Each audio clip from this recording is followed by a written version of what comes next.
Well, we have received so many messages about this method, it's not even funny. Guys, when you guys need to gang up, you gang up so well, it's kind of scary for the other person. And yes, I am very sorry for not sharing this method before. But ever heard of something called cliffhangers?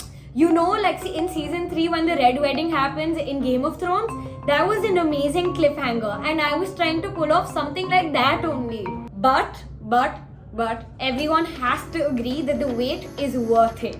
Because what you'll actually learn out of this method will guide you throughout any resume line item you create. Okay, so before we start, here's a fact for you. Google recruiters say using the XYZ formula on your resume will improve your odds of getting hired at Google.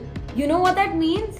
This means that this resume formula is so impressive that even Google is willing to hire you guys if you employ this in your resume.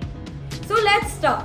This resume format is sophisticated, straightforward and easy to use. So it includes what you've accomplished, X, plus the qualitative results, Y, plus the skills or experiences you utilize to achieve the outcomes, that is the Z.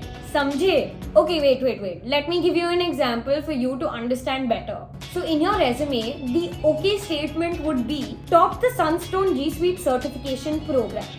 The better one would be scored the highest out of 300 students in Sunstone's G Suite certification program. And the best one would be scored the highest out of 300 nationwide participants in Sunstone's G Suite certification program by developing an extra email chain and automating Google Sheets. Okay. Tech students, you guys want another example?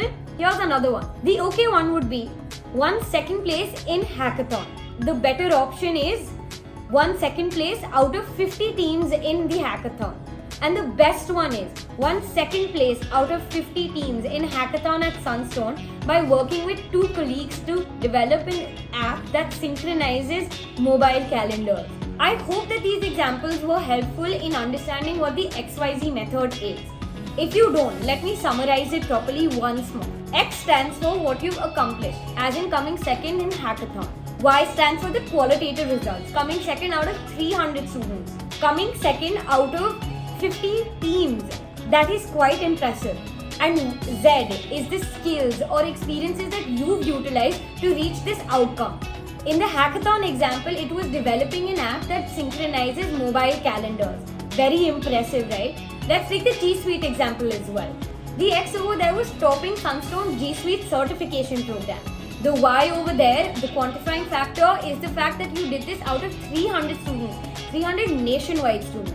And the Z, the skills that you've achieved this through is by developing an extra email chain and automating Google Sheets. I hope you're able to make the most out of your accomplishments through this method and become someone who is hard to reject by any of your potential employers. For more such videos, look at the app. See you next time.